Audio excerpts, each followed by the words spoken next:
আসসালামু আলাইকুম। সারা বিশ্বের সর্বশেষ গুরুত্বপূর্ণ আন্তর্জাতিক সংবাদে আপনার সাথে আছি আমি ওমর ফারুক। শুরুতেই সংবাদ শিরোনাম। চীন থেকে 20টি অত্যাধুনিক জেট-এনসি যুদ্ধবিমান কিনছে বাংলাদেশ। মিশরের শার্ম আল শেখে চলছে হামাস ও ইসরায়েলের মধ্যকার বন্দি মুক্তি ও যুদ্ধবিরতির আলোচনা। গাজায় তুরস্কের সেনাবাহিনী চায় হামাস। মার্কিন প্রেসিডেন্ট ডোনাল্ড ট্রাম্পকে যুদ্ধবিরতি চুক্তি স্বাক্ষর অনুষ্ঠানে যোগ দিতে মিশর সফরের আমন্ত্রণ। সৌদি ইয়েমেন সীমান্তে হুতিদের অবস্থান লক্ষ্য করে হামলা চালিয়েছে সৌদি আরব। সুদানে রাসায়নিক গ্যাস হামলা চালিয়েছে আরব আমিরাত সমর্থিত আরএসএফ জঙ্গি গোষ্ঠী। পাকিস্তান সহ 30টির বেশি মিত্র দেশে $41.6 বিলিয়ন ক্ষেপণাস্ত্র রপ্তানি চুক্তি অনুমোদন করল যুক্তরাষ্ট্র।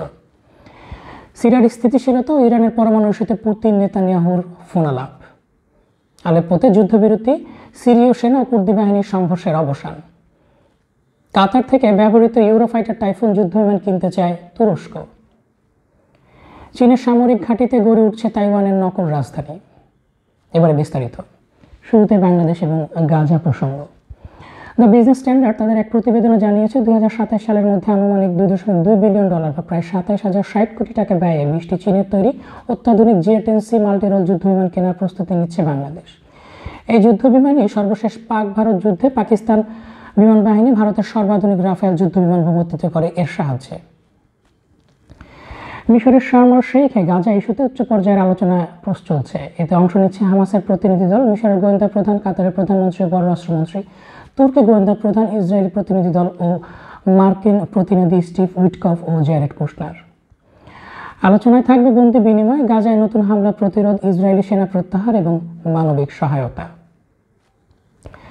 আলোচনা শুরু হয়েছে কায়রো সময় সকাল 11টায়, বাংলাদেশ সময় দুপুর 1টায়। মিডল ইস্ট স্পেকটেটর তাদের প্রতিবেদনে জানিয়েছে গাজার সামরিক নিরাপত্তা গ্যারান্টি হিসেবে তুর্কি সেনাবাহিনীর উপস্থিতি চায় হামাস।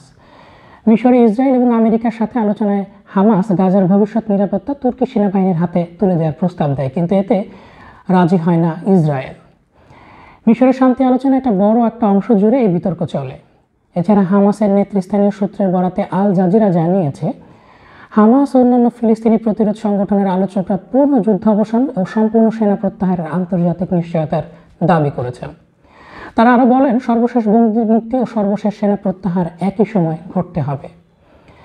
মিশরের গণমাধ্যম সূত্রে জানা গিয়েছে হামাস মারওয়ান বারগুতি, আহমেদ সাদাত ও অন্যান্য বন্দীর মুক্তির দাবি করেছে। এদিকে ট্রাম্পের কাছে আরব বিশ্ব এই নিশ্চয়তার দাবি করেছে যে বন্দী মুক্তির পর ইসরায়েল নতুন করে আবার যুদ্ধ শুরু করবে না। জবাবে ট্রাম্প আশ্বস্ত করেন যদি একটি চুক্তিতে পৌঁছানো যায় তবে তিনি তার ক্ষমতার সর্বোচ্চ সদ্ব্যবহার করবেন যেন এটি নিশ্চিত করা যায় যে উভয় পক্ষ এটি মেনে চলবে। মার্কিন কর্মকর্তাদের বরাতে বারাক রাভি জানিয়েছেন এই সপ্তাহের মধ্যে একটি চুক্তিতে পৌঁছানোর ব্যাপারে কর্মকর্তারা আশাবাদী। তারা আরও জোর দিয়ে বলেন ট্রাম্পের জামাতা জ্যারেড কুশনার এবং স্টিভ উইটকফ বন্দি মুক্তি ও যুদ্ধবন্ধের একটি চুক্তি সম্পন্ন না করে মিশর ত্যাগ করবেন না। কাতারের প্রধানমন্ত্রী তুরস্কের গোয়েন্দা সংস্থার প্রধান এই আলোচনায় যোগ দিচ্ছেন। ইরানের বিষয়ে ইসরায়েলের প্রধানমন্ত্রী বেনিয়ামিন নেতানিয়াহু বলেছেন ইরান এখন এমন আইসিবিএম বা আন্তঃমহাদেশীয় ব্যালিস্টিক ক্ষেপণাস্ত্র তৈরির চেষ্টা করছে যা প্রায় 8,000 কিলোমিটার পর্যন্ত পৌঁছাতে পারবে।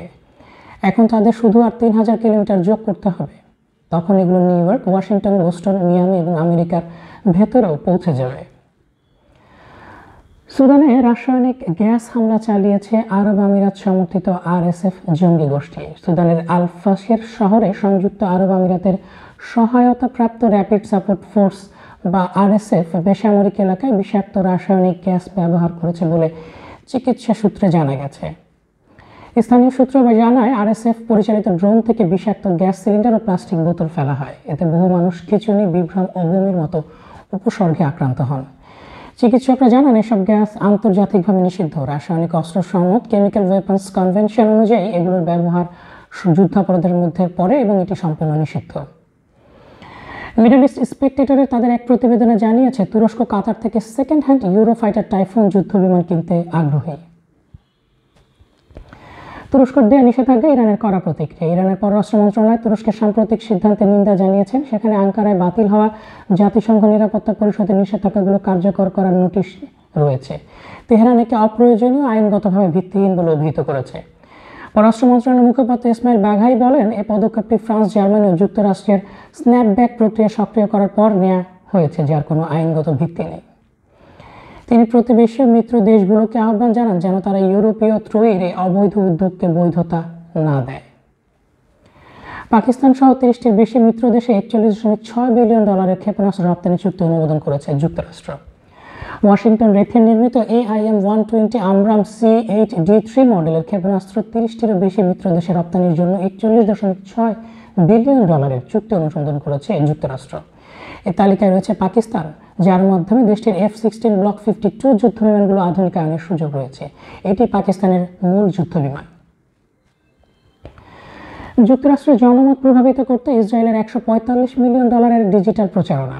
ইসরায়েলের পক্ষে প্রচারণা জোরদার করতে ইসরায়েলের পররাষ্ট্র মন্ত্রণালয় 2025 সালের বাজেটে 545 মিলিয়ন শেকেল বা প্রায় 145 মিলিয়ন ডলার বরাদ্দ করেছে।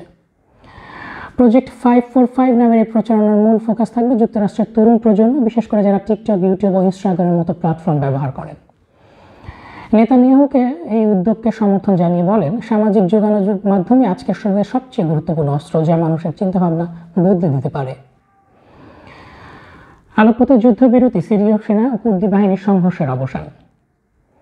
সিরিয়ার উত্তরাঞ্চলীয় শহর আলেপ্পোতে দীর্ঘদিন ধরে চলা সংঘর্ষের পর অবশেষে সিরীয় সরকারি বাহিনী ও সিরিয়ান ডেমোক্রেটিক ফোর্সের মধ্যে যুদ্ধবিরতি চুক্তি সম্পন্ন হয়েছে। চুক্তি অনুযায়ী উভয় পক্ষই নিজেদের অবস্থান থেকে ভারী অস্ত্র সরিয়ে নেবে, নিরাপত্তা করিডোর তৈরি করে মানবিক সহায়তা প্রবেশের সুযোগ দেওয়া হবে এবং রাশিয়া ও জাতিসংঘের প্রতিনিধি দল এই যুদ্ধবিরতির কার্যকারিতা পর্যবেক্ষণ করবে। বিশ্লেষকদের মতে এই সমঝোতা আলেপ্পো অঞ্চলে স্থিতিশীলতা ফিরিয়ে আনতে সহায়ক হতে পারে, তবে স্থায়ী শান্তি নির্ভর করবে দুই পক্ষের পারস্পরিক আস্থার উপর। সিরিয়ার স্থিতিশীলতা ও ইরানের পরমাণু ইস্যুতে পুতিন নেতানিয়াহুর ফোন আলাপ। রাশিয়ার ক্রেমলিন জানিয়েছে, প্রেসিডেন্ট ভ্লাদিমির পুতিন ও ইসরায়েলের প্রধানমন্ত্রী বেনিয়ামিন নেতানিয়াহুর ফোনে কথা বলেছেন। আলোচনায় তারা সিরিয়ার স্থিতিশীলতা বৃদ্ধি, ইরানের পরমাণু কর্মসূচি নিয়ে আলোচনা ভিত্তিক সমাধান খুঁজে বের করার আগ্রহ প্রকাশ করে। এবার অন্যান্য প্রসঙ্গ। দক্ষিণ সুদানে মানবিক বিপর্যয় শুরু হয়েছে, ক্ষুধা ও সংঘাতে কোটি মানুষের জীবন সংকটে। দক্ষিণ সুদানে চলমান সংঘাত, দুর্ভিক্ষ, রোগ ব্যাধিতে পরিস্থিতি ভয়াবহ রূপ নিয়েছে। বর্তমানে প্রায় 77 লাখ মানুষ তীব্র খাদ্য সংকটে ভুগছে। সম্প্রতি মিলিশিয়া হামলায় 1850 জন নিহত ও অন্তত 52,000 মানুষ ঘরবাড়ি ছেড়ে পালিয়ে যেতে বাধ্য হয়েছে। এদিকে কলেরার প্রাদুর্ভাব এবং প্রতিবেশী সুদানে যুদ্ধজনিত অস্থিতিশীলতা সহায়তা কার্যক্রমকে আরও জটিল করে তুলছে।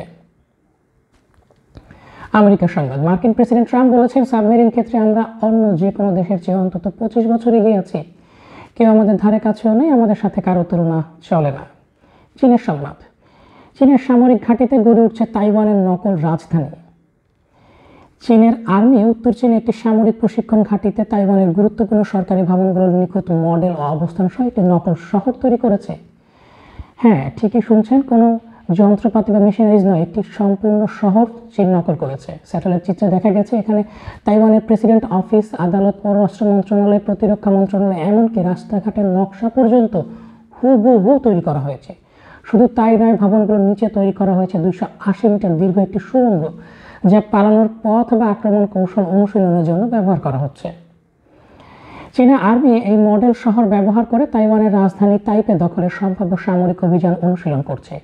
এটি চীনের তাইওয়ান দখলের প্রস্তুতির অংশ হতে পারে বলে অনেকে সামরিক বিশেষজ্ঞ মনে করছেন।